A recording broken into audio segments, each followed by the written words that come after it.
दोस्तों बहुत बहुत स्वागत है आपके अपने YouTube चैनल कॉमर्स दादा में। और आज हम लोग देखने वाले हैं final accounts with adjustment entries से MCQs। इससे पहले हम लोग पार्ट 12 तक कर चुके हैं और आज हम लोग पार्ट 13 से आगे करेंगे। Question number 283, amount set aside to meet losses due to bad debts is a. अप्राप्य ऋण के कारण घाटे को पूरा करने के लिए निर्धारित की गई अलग राशि है। ए रिजर्व संचय, बी प्रोविजन प्रावधान, सी लायबिलिटी देयता, डी नन ऑफ दिस। इनमें से कोई नहीं। दोस्तों जैसा कि क्वेश्चन में दिया हुआ है, amount set aside to meet losses due to bad debts is ए।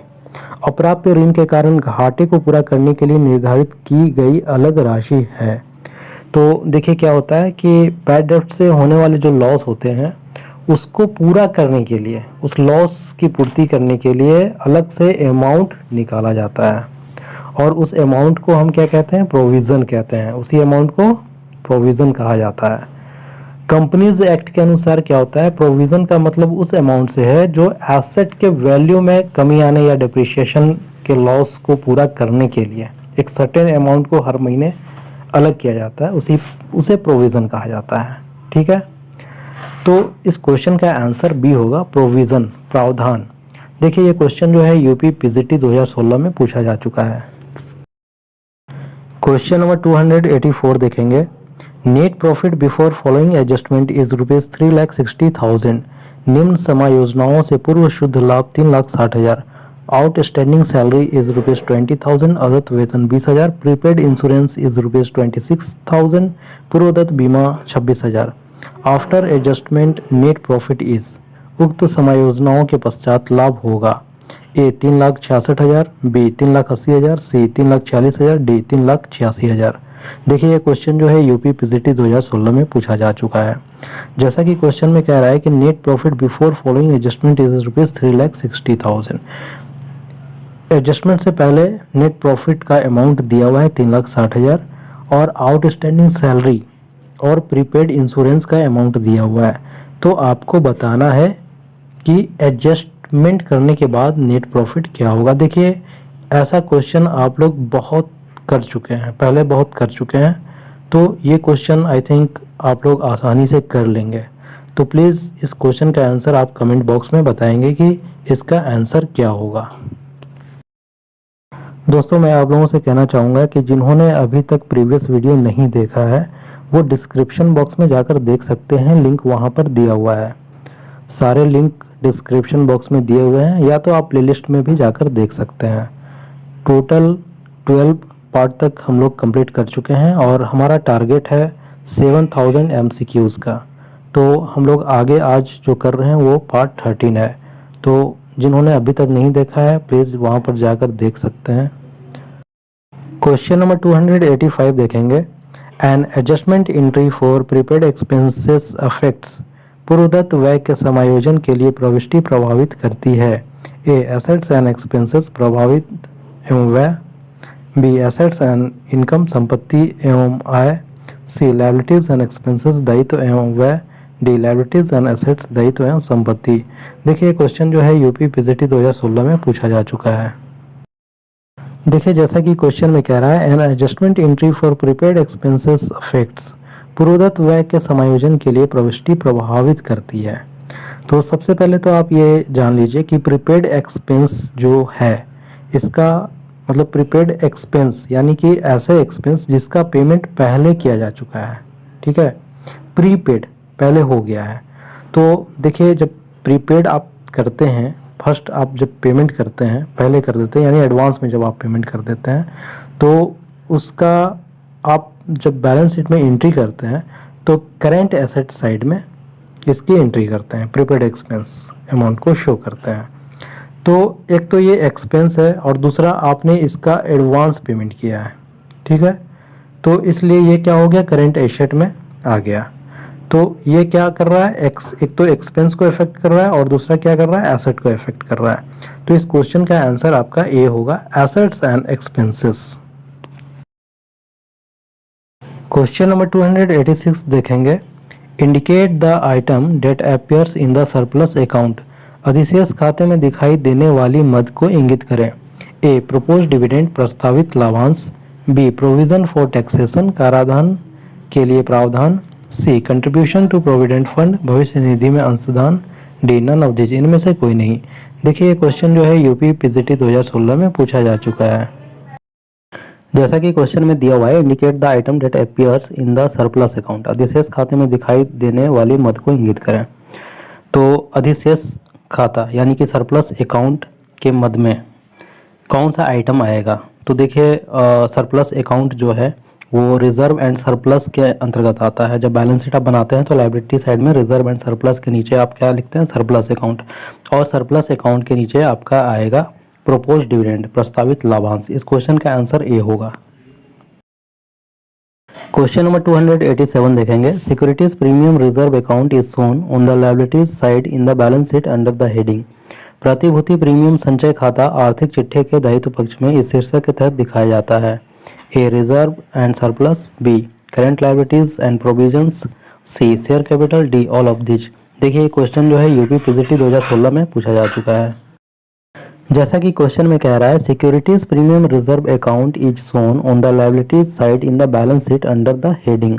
प्रतिभूति प्रीमियम संचय खाता आर्थिक चिट्ठे के दायित्व पक्ष में इस शीर्षक के तहत दिखाया जाता है। जब आप बैलेंस शीट बनाते हैं तो लायबिलिटी साइड में रिजर्व एंड सरप्लस का हेड लिखते हैं और रिजर्व एंड सरप्लस के अंतर्गत आपका सिक्योरिटीज प्रीमियम रिजर्व अकाउंट आता है। रिजर्व एंड सरप्लस के अंतर्गत कुछ आइटम जो हैं उनको हम दिखाते हैं, जैसे statutory reserve, capital reserves, security premium reserves, revenue and other reserve, balance in profit and loss account profit. तो इसको हम लोग क्या करते हैं? रिजर्व एंड सरप्लस के अंतर्गत दिखाते हैं। तो इस क्वेश्चन का आंसर आपका ए होगा, reserve and surplus. Question number 288 देखेंगे। The unfavourable balance of profit and loss account should be. लाभ हानि खाते के प्रतिकूल शेष को ए एडेड इन लायबिलिटीज, दायित्वों में जोड़ना चाहिए, बी सब्ट्रैक्टेड फ्रॉम एसेट्स, संपत्तियों से घटाना चाहिए, सी सब्ट्रैक्टेड फ्रॉम कैपिटल, पूंजी से घटाना चाहिए, D none of the above, उपयुक्त में से कोई नहीं। देखिए ये जो क्वेश्चन है यूपी टीजीटी 2016 में पूछा जा चुका है। जैसा कि क्वेश्चन में कह रहा है, the unfavourable balance of profit and loss account should be. तो अनफेवरेबल बैलेंस कहने का मतलब है लॉस, ठीक है। फेवरेबल बैलेंस होता है तो वो प्रॉफिट होता है। तो इसको हम लोग क्या करते हैं? अकाउंट शुड बी, प्रतिकूल से इसको क्या करना चाहिए? Added in liabilities, subtracted from assets, subtracted from capital, none of the above. तो आप लोग जब बैलेंस शीट बनाते हैं तो बैलेंस शीट के लायबिलिटी साइड में जब आप कैपिटल लिखते हैं तो कैपिटल में क्या करते हैं? प्रॉफिट को ऐड करते हैं और लॉस को लेस करते हैं। तो यहाँ पे unfavourable balance of profit and loss account लिख रहा है, तो कहने का मतलब लॉस है, तो इसको हम लोग सब्ट्रैक्ट करेंगे, माइनस करेंगे कैपिटल से। तो इस क्वेश्चन का आंसर आपका सी होगा, subtracted from capital. Question number 289 देखेंगे। Share warrants can be issued when shares are. अंश अधिपत्र निर्गमित किया जा सकता है जबकि अंश ए फुल्ली पेड, पूर्व प्रदत्त हो, बी पार्टली पेड, आंशिक प्रदत्त हो, सी लॉस्ट, खो गया हो, D none of the above, उपयुक्त में से कोई नहीं। देखिए ये जो क्वेश्चन है यूपी पीएससी एलटी ग्रेड 2018 में पूछा जा चुका है। जैसा कि क्वेश्चन में कह रहा है, share warrants can be issued when shares are. अंश अधिपत्र निर्गमित किया जा सकता है जबकि अंश, देखिए शेयर वारंट्स ओनली इशू जो किया जाता है वो फुल्ली पेडअप पे किया जाता है।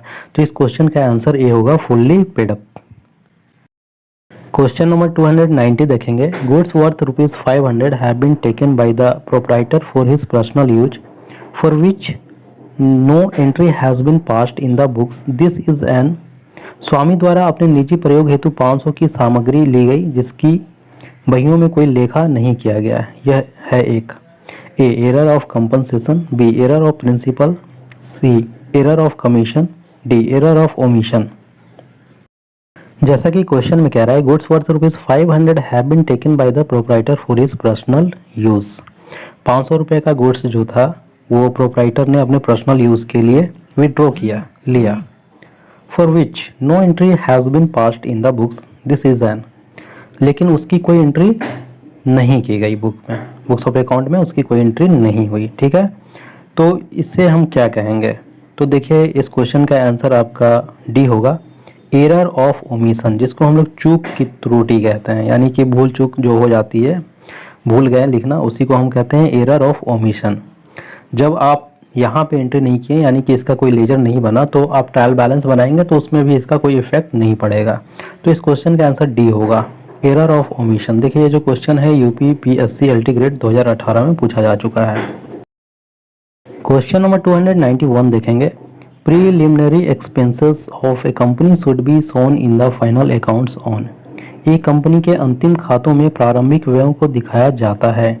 A asset side of balance sheet, आर्थिक चिट्ठे के संपत्ति पक्ष में। B liabilities side of balance sheet, आर्थिक चिट्ठे के दायित्व पक्ष में। C debit side of trading account, व्यापारिक खाते के डेबिट पक्ष में। D credit side of profit and loss account, लाभ हानि खाते के क्रेडिट पक्ष में। देखिए ये question UP PSC LT grade 2018 में पूछा जा चुका है। जैसा कि क्वेश्चन में दिया हुआ है, preliminary expenses of a company should be shown in the final accounts on. एक कंपनी के अंतिम खातों में प्रारंभिक व्ययों को दिखाया जाता है। तो जब आप बैलेंस शीट बनाते हैं तो बैलेंस शीट के एसेट साइड में प्रीलिमिनरी एक्सपेंस को दिखाते हैं, और किस हेड में दिखाते हैं, मिसलेनियस एक्सपेंसेस के हेड में दिखाते हैं। और ये जो एक्सपेंस आपका होता है वो क्या होता है, धीरे धीरे राइट ऑफ हो जाता है। तो इस क्वेश्चन का आंसर आपका ए होगा, asset side of balance sheet. Question number 292 देखेंगे, which of the following is not a current asset. निम्नलिखित में से कौन सी चालू संपत्ति नहीं है। A bank overdraft, B closing stock, C debtors, D bills receivable. देखिए बहुत ही इजी क्वेश्चन है और इस क्वेश्चन का आंसर आप कमेंट बॉक्स में देंगे। बहुत इजी क्वेश्चन है भाई, आपको करंट एसेट पता करना है। और ये क्वेश्चन जो है यूपी पीएससी एलटी ग्रेड 2018 में पूछा जा चुका है, इंपॉर्टेंट क्वेश्चन भी है। क्वेश्चन नंबर 293 देखेंगे, स्टॉक अकाउंट इज ए, रहतिया खाता एक है। Personal account, nominal account, real account, statement account. देखिए 11th क्लास में आप पढ़े होंगे तो वहाँ पे आप देखे होंगे कि भाई स्टॉक अकाउंट को हम लोग क्या बोलते थे, रियल अकाउंट, है ना। रियल यानी कि इस स्टॉक को आप क्या करते हैं, छू सकते हैं, देख सकते हैं, ठीक है। तो ये आपका हो गया रियल अकाउंट। और रियल अकाउंट के अंतर्गत और भी बहुत सारे मतलब आ जाते हैं, जैसे गुड्स हो गया, कैश हो गया, फर्नीचर हो गया, मशीन हो गया, स्टॉक हो गया, लैंड एंड बिल्डिंग हो गए, ट्रेडमार्क, पेटेंट हो गए, गुडविल हो गए। ये सारे रियल अकाउंट के अंतर्गत आते हैं। तो इस क्वेश्चन का आंसर आपका सी होगा, रियल अकाउंट। स्टॉक अकाउंट जो है रियल अकाउंट के अंतर्गत आता है। देखिए ये क्वेश्चन जो है यूपी पीएससी एलटी ग्रेड 2018 में पूछा जा चुका है। क्वेश्चन नंबर 294 देखेंगे, loan on mortgage is shown in. बंधक का ऋण दिखाया जाता है। A liabilities side of balance sheet, आर्थिक चिट्ठे के दायित्व पक्ष में। B asset side of balance sheet, आर्थिक चिट्ठे के संपत्ति पक्ष में। C debit side of profit and loss account, लाभ हानि खाते के डेबिट पक्ष में। D credit side of profit and loss account, लाभ हानि खाते के क्रेडिट पक्ष में। देखिए क्वेश्चन जो है यूपी पीएससी एलटी ग्रेड 2018 में पूछा जा चुका है। जैसा कि क्वेश्चन में कह रहा है, loan on mortgage is shown in, बंधक का ऋण दिखाया जाता है। तो देखिए बंधक का ऋण यानी कि अगर आप लोन ले रहे हैं तो कुछ बंधक रखना पड़ेगा, यानी कि मोर्गेज जिसको हम कहते हैं। तो जैसे कोई अपना गहना गिरवी रख देते हैं या कुछ और गिरवी रख देते हैं और उन्हें लोन मिल जाती है। तो लोन जब आपको मिल गई मोर्गेज पे, तो इसको आप कहाँ दिखाते हैं, बैलेंस शीट के लायबिलिटी साइड में दिखाते हैं, है ना। ये आपके लिए क्या होती है, लायबिलिटी होती है। तो इसलिए हम लोग इसको क्या करते हैं, बैलेंस शीट के लायबिलिटी साइड में दिखाते हैं। इस क्वेश्चन का आंसर ए होगा। दोस्तों अगर आपको सारे चैप्टर के एमसीक्यूज चाहिए तो आप हमारे ब्लॉग पोस्ट पर जा सकते हैं। तो ब्लॉग पोस्ट है हमारा dadacommerce.blogpost.com। ब्लॉगर पे हमने इसका अभी बनाया है, तो सारे एमसीक्यूज आपको वहाँ मिल जाएंगे। आप वहाँ पे सर्च कर सकते हैं। डिस्क्रिप्शन बॉक्स में भी लिंक दिया हुआ है, या तो आप अबाउट वाले सेक्शन में जाकर वहाँ से डायरेक्ट जा सकते हैं। क्वेश्चन नंबर 295 देखेंगे, manager's commission is given at the rate of 10% on the profits after giving commission to him. If the profit before giving commission is ₹1,54,000 then payable commission will be. Manager को commission देने के पश्चात के लाभों पर 10% की दर से दिया जाता है। यदि कमीशन देने से पूर्व लाभ 1,54,000 रुपया है तो दे कमीशन होगा। ए 14,000 रुपया, बी 15,000 रुपया, सी 16,000 रुपया, डी नन ऑफ द उपयुक्त में से कोई नहीं। देखिए ये जो क्वेश्चन है यूपी पीएससी एलटी ग्रेड 2018 में पूछा जा चुका है। जैसा कि क्वेश्चन में दिया हुआ है, manager's commission is given at the rate of 10% on the profit after giving commission to him.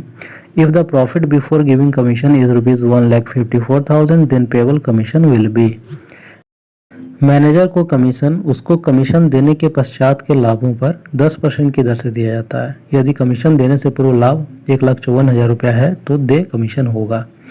तो आप लोग पहले भी पढ़े होंगे कि मैनेजर का जो कमीशन निकाला जाता है वो नेट प्रॉफिट से पहले का कमीशन होता है, ठीक है। यानी कि जो प्रॉफिट होता है उस पर हम लोग क्या करते हैं, कमीशन निकालते हैं। तो कमीशन देने से पहले जो प्रॉफिट है वो दिया हुआ है 1,54,000 रुपया, ठीक है।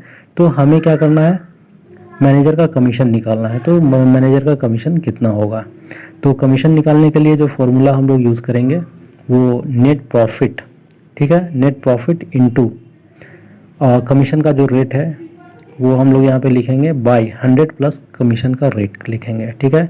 तो 1,54,000 जो है वो क्या है, नेट प्रॉफिट है, सॉरी प्रॉफिट है, शुद्ध लाभ, ठीक है। बाई 10/100 प्लस 10 करेंगे तो 1,54,000 इंटू 10/110 करेंगे तो कैलकुलेशन करके 14,000 रुपये आएगा। तो इस क्वेश्चन का आंसर ए होगा 14,000 रुपीज़। क्वेश्चन नंबर 296 देखेंगे। Opening debtors ₹10,000, sales return ₹7,000, bad debts ₹3,000, cash receipt from debtors ₹40,000, closing debtors ₹13,000। Find out the amount of credit sales. उधार बिक्री की राशि ज्ञात कीजिए। ए 63,000 रुपया, बी 53,000 रुपया, सी 46,000 रुपया, D none of the above, उपयुक्त में से कोई नहीं। देखिए जो क्वेश्चन है यूपीपीएससी एलटी ग्रेड 2018 में पूछा जा चुका है। देखिए जैसा कि क्वेश्चन में कह रहा है, ओपनिंग डेटर आपका दिया हुआ है 10,000 का, सेल्स रिटर्न 7,000 और बैड डेप्ट 3,000 और कैश रिसिप्ट फ्रॉम डेटर्स जो है वो 40,000 का दिया हुआ है और क्लोजिंग डेटर जो है आपका 13,000 दिया हुआ है। तो आपको टोटल सेल निकालना है, यानी कि क्रेडिट सेल्स कितना हुआ है, ठीक है। तो ओपनिंग डेटर आप छोड़ दीजिए, ओपनिंग डेटर तो क्वेश्चन में दिया हुआ है। तो आप ये देखिए कि सेल्स रिटर्न जो है ये 7,000 ये आपने सेल किया होगा तभी सेल्स रिटर्न आया है और बैड डेप्ट 3,000 का हो गया, यानी कि कोई डेटर्स जो है आपका पैसा नहीं दिया है तभी बैड डेप्ट हो गया है, यानी आपने सेल किया होगा। तो ये 10,000 हो गए। और cash receipt from debtors, debtor से आप डेटर को आपने मतलब कि माल बेचा होगा तो इसलिए उससे पैसा मिला है, यानी कि ये सेल आपने किया है। तो 50,000 हो गए, 7 3 10 और 40 50,000। और यहाँ पे क्लोजिंग डेटर्स जो है वो 13,000 शो कर रहा है, यानी कि आपको डेटर से 13,000 रुपये और लेने हैं। इसका मतलब यह है कि 13,000 रुपये का सेल आपने और किया होगा तभी 13,000 शो कर रहा है। तो टोटल आपका कितना हो गया, 40 10 50 10 60 3 63,000, 63,000 रुपीज़ टोटल हो गया। और क्वेश्चन में ओपनिंग डेटर्स दिया हुआ था तो 63,000 में आप 10,000 माइनस कर देंगे तो 53,000 रुपया जो आएगा वो आपका क्रेडिट सेल्स होगा। तो इस क्वेश्चन का आंसर जो होगा बी होगा 53,000 रुपया। क्वेश्चन नंबर 297 देखेंगे। Match list 1 with list 2 and select the correct answer by using codes given below the lists. सूची 1 को सूची 2 के साथ सही सुमेलित कीजिए और सूचियों के नीचे दिए गए कोड का प्रयोग कर सही उत्तर चुनिए। सूची 1 में दिया हुआ है लिस्ट 1 में prepaid rent, A, B bank overdraft, C goodwill, D profit and loss account. और सूची 2 लिस्ट 2 में दिया हुआ है current liability, current assets, fictitious assets, intangible assets. और कोड में दिया हुआ है आपका ए में ABCD 4 ऑप्शन आपके पास दिए हुए हैं, आपको मिलाना है, मिलान करना है कि कौन सा कोड सही होगा। ये क्वेश्चन जो है TGT 2009 UPPSC LT ग्रेड 2018 में पूछे जा चुके हैं। तो बहुत ही अच्छा क्वेश्चन है, इंपॉर्टेंट क्वेश्चन भी कह सकते हैं, अच्छा क्वेश्चन है। देखिए जैसा कि क्वेश्चन में कह रहा है मैच लिस्ट 1 विथ लिस्ट 2, यानी कि आपको सूची 1 और सूची 2 से मिलान करना है। तो देखिए प्रीपेड रेंट दिया हुआ है, तो प्रीपेड रेंट क्या होता है, current asset, current liability, fictitious asset, intangible asset. तो प्रीपेड रेंट यानी कि ऐसे रेंट जिसका पेमेंट आपने पहले कर दिया है, ये एडवांस रेंट की तरह है। तो एडवांस अमाउंट जब आप पेमेंट करते हैं तो वो आपका करेंट एसेट में होता है, करेंट एसेट कहलाता है, ठीक है। तो प्रीपेड रेंट जो होगा उसका करेंट एसेट होगा, ठीक है। बैंक ओवरड्राफ्ट, दो बैंक ओवरड्राफ्ट क्या होता है आपके लिए लायबिलिटी होती है, और किस प्रकार की लायबिलिटी होती है, करंट लायबिलिटी। तो बी का 1 होगा करंट लायबिलिटी। सी में गुडविल दिया हुआ है, तो गुडविल का तो आपको पता होगा कि इंटेंजिबल एसेट्स होते हैं, तो सी का 4 होगा। और डी का दिया प्रॉफिट एंड लॉस अकाउंट, लाभ हानि खाता, तो इसको हम लोग क्या कहते हैं, फिक्टिशियस एसेट, जिसको बनावटी संपत्ति कहा जाता है। तो देखिए कि कोड्स में क्या दिया हुआ है। कोड में आपका बी में देखिए 2 का ए, ठीक है, 2 यानी करंट एसेट का प्रीपेड रेंट, ठीक है, 1 का बी और 1 का बी बैंक ओवरड्राफ्ट, यानी कि हमने जो बनाया है वो सही है। तो इस क्वेश्चन का आंसर होगा बी। क्वेश्चन नंबर 298 देखेंगे। Amount set apart to meet probable losses on account of bad डेब्ट इज ए। डूबी हुई रकम के कारण संभावित घाटे को पूरा करने के लिए अलग से रखी जाने वाली राशि कहलाती है।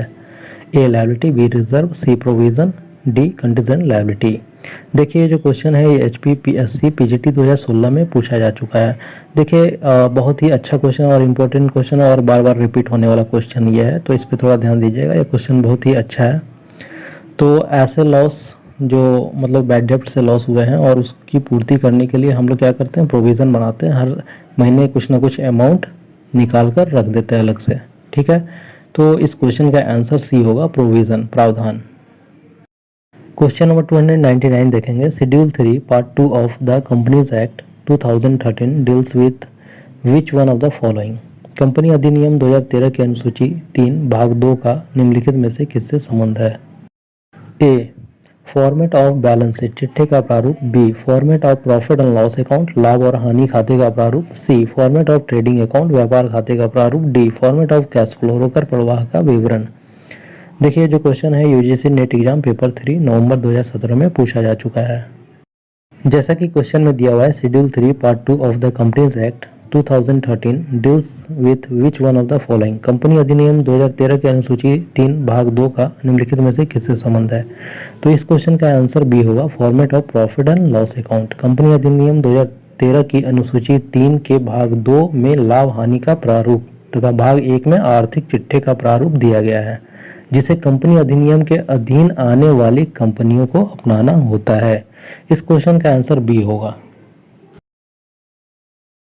क्वेश्चन नंबर 300 देखेंगे।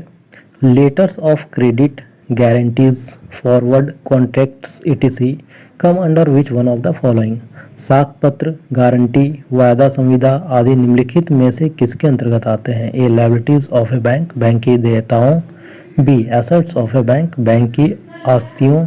सी foreign exchange items of a bank, bank के विदेश। D off balance sheet items of a bank, bank की तुलन पत्र से हटकर अन्य मदे। देखिए ये जो क्वेश्चन है यूजीसी नेट एग्जाम पेपर 2 जनवरी 2017 में पूछा जा चुका है। जैसा कि क्वेश्चन में दिया हुआ है, letters of credit, guarantees, forward contracts etc come under which one of the following. तो इस क्वेश्चन का आंसर आपका डी होगा, of balance sheet items of a bank, bank की तुलन पत्र से हटकर अन्य मदे। क्वेश्चन नंबर 301 देखेंगे। Which of the following statements are correct. निम्नलिखित में से कौन से कथन सही हैं। Analysis and interpretation of financial statements is a function of accounting. वित्तीय विवरण पत्रों का विश्लेषण एवं निर्वचन लेखांकन का एक कार्य है। B profit and loss account is prepared for ascertaining financial position of a firm. लाभ हानि खाता संस्था की वित्तीय स्थिति ज्ञात करने हेतु तैयार किया जाता है। C goodwill is a wasting assets, ख्याति एक क्षयशील संपत्ति है। D balance sheet is prepared for ascertaining financial position of a firm, चिट्ठा संस्था की वित्तीय स्थिति ज्ञात करने हेतु तैयार किया जाता है। Select the correct answer using the code given below. निम्नलिखित कोडों की सहायता से सही उत्तर का चयन कीजिए। कोड्स दिए हुए हैं, ऑप्शन ए से डी तक दिए हुए हैं, तो आपको बताना है कौन सा कोड सही होगा। जैसा कि क्वेश्चन में दिया हुआ है, which of the following statements are correct. Option आपके पास दिए हुए हैं ABCD, 4 ऑप्शन है, तो इसमें करेक्ट स्टेटमेंट को आपको बताना है। तो देखिए ए में दिया हुआ है analysis and interpretation of financial statements is a function of accounting. तो देखिए ये स्टेटमेंट करेक्ट है, सही है। बी में दिया हुआ है profit and loss account is prepared for ascertaining financial position of a firm. तो प्रॉफिट एंड लॉस अकाउंट जो बनाया जाता है या तो वो नेट प्रॉफिट या नेट लॉस को निकालने के लिए बनाया जाता है। तो फाइनेंशियल पोजीशन जो है बैलेंस शीट बताती है, इसलिए ये आपका स्टेटमेंट गलत है। सी में दिया goodwill is a wasting asset, तो गुडविल जो होता है इंटेंजिबल एसेट होता है, तो ये भी स्टेटमेंट रॉन्ग है। डी में दिया balance sheet is prepared for ascertaining financial position of a firm, तो ये आपका स्टेटमेंट करेक्ट है। फाइनेंशियल पोजीशन को बताने के लिए बैलेंस शीट बनाया जाता है। तो देखिए कोड में दिया हुआ है, इस क्वेश्चन का आंसर आपका सी होगा, यानी 1 और 4, यानी कि ए और डी। ए आपका सही है और डी सही है, तो इस क्वेश्चन का आंसर सी होगा। क्वेश्चन नंबर 302 देखेंगे। Match the items of list 1 with those of the list 2 and indicate the correct code for the following. List 1 दिया हुआ है A debtors turnover ratio, B proprietary ratio, C operating ratio, D acid test ratio. List 2 में दिया हुआ है solvency ratio, liquidity ratio, activity ratio, profitability ratio.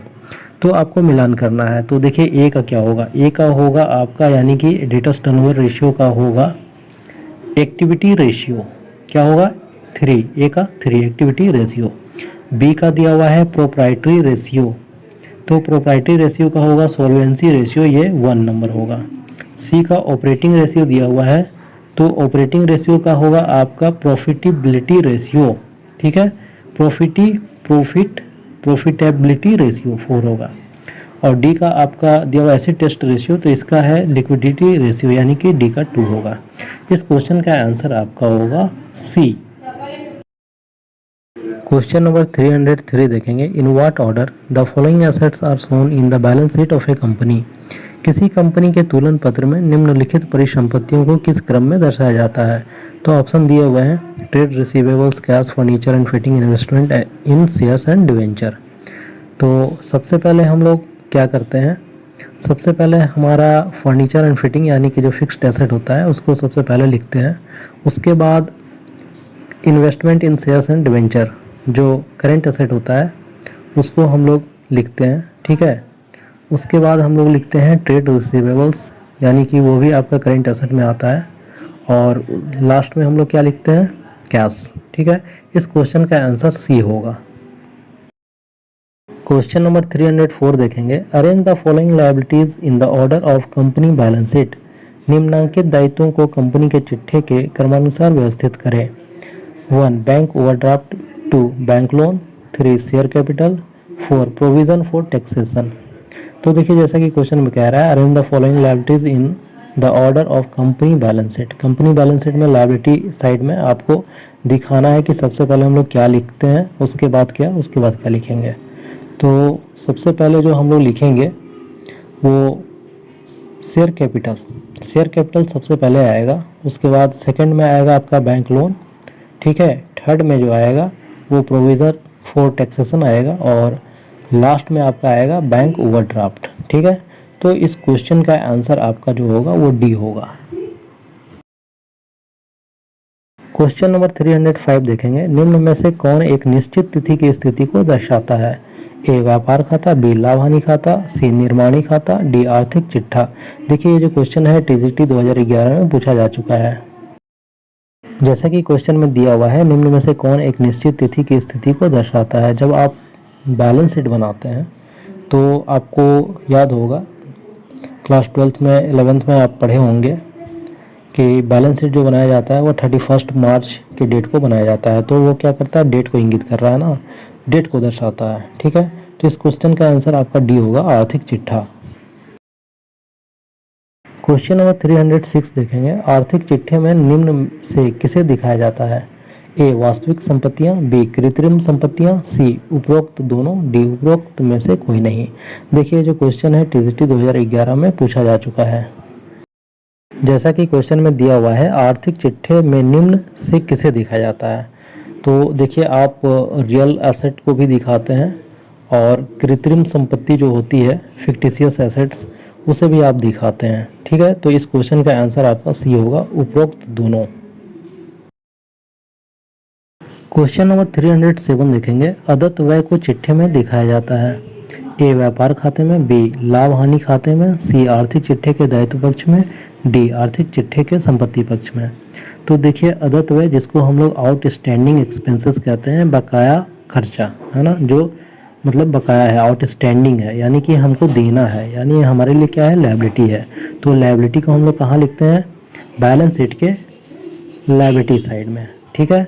अदत्त व्यय यानी outstanding expense को हम लोग बैलेंस शीट के लायबिलिटी साइड में लिखेंगे। इस क्वेश्चन का आंसर सी होगा। क्वेश्चन नंबर 308 देखेंगे। पूर्वदत्त किराया यदि तलपट में दिया है तो इसे दिखाया जाएगा। ए व्यापार खाते में, बी लाभ हानि खाते में, सी आर्थिक चिट्ठे के दायित्व पक्ष में, डी आर्थिक चिट्ठे के संपत्ति पक्ष में। देखिए पूर्वदत्त किराया जिसको हम लोग प्रीपेड एक्सपेंसेस कहते हैं, प्रीपेड रेंट है ना, यदि तलपट में दिया है यानी ट्रायल बैलेंस में अगर दिया हुआ है तो हम लोग इसे कहाँ शो करेंगे। देखिए प्रीपेड रेंट जो हो गया यानी कि एडवांस किराया आपने पेमेंट किया है, तो एडवांस का जो पेमेंट होता है वो करंट एसेट होता है, हमारा क्या होता है, करंट एसेट होता है। तो उसको हम लोग क्या करते हैं, बैलेंस शीट के एसेट साइड में दिखाते हैं। तो इस क्वेश्चन का आंसर डी होगा, आर्थिक चिट्ठे के संपत्ति पक्ष में। क्वेश्चन नंबर 309 देखेंगे, यदि अंतिम रहतिया समायोजनाओं में दिया गया है तो इसे दिखाया जाएगा। ए व्यापार खाते में, बी आर्थिक चिट्ठे के संपत्ति पक्ष में, सी उपयुक्त दोनों में, डी उपयुक्त किसी में नहीं। देखिए जो क्वेश्चन है टीजीटी 2011 में पूछा जा चुका है। जैसा कि क्वेश्चन में दिया हुआ है, यदि अंतिम रहतिया समायोजनाओं में दिया गया है तो इसे दिखाया जाएगा। देखिए क्लोजिंग स्टॉक है और इसका एडजस्टमेंट दिया है, तो हम लोग कहाँ कहाँ से शो करेंगे। तो देखिए एक ट्रेडिंग अकाउंट में तो दिखाएंगे ही और बैलेंस शीट में भी दिखाएंगे। अगर एडजस्टमेंट नहीं दिया हुआ रहता और केवल ट्रायल बैलेंस में दिया हुआ रहता तो हम लोग क्या करते हैं, सीधे बैलेंस शीट में दिखाते हैं। लेकिन क्लोजिंग स्टॉक जो है जिसका एडजस्टमेंट दिया हुआ है तो हम लोग इसको व्यापार खाता यानी ट्रेडिंग अकाउंट और बैलेंस शीट दोनों में दिखाएंगे। इस क्वेश्चन का आंसर सी होगा, उपर्युक्त दोनों में। क्वेश्चन नंबर 310 देखेंगे, इनमें से कौन सा समीकरण सही नहीं है, यानी कि इक्वेशन जो है वो सही नहीं है। क्रय प्लस प्रारंभिक स्टॉक माइनस विक्रय की लागत इक्वल टू अंतिम स्टॉक, यानी कि क्रय मतलब परचेज हो गया plus opening stock minus cost of good sold equal to closing stock. B में दिया हुआ है opening stock plus purchase minus closing stock equal to cost of good sold. C में दिया हुआ है closing stock plus cost of good sold minus purchase is equal to opening stock. D में दिया हुआ है cost of good sold minus closing stock minus purchase is equal to opening stock. तो इस क्वेश्चन का आंसर आपका होगा D, cost of good sold minus closing stock minus purchase is equal to opening stock.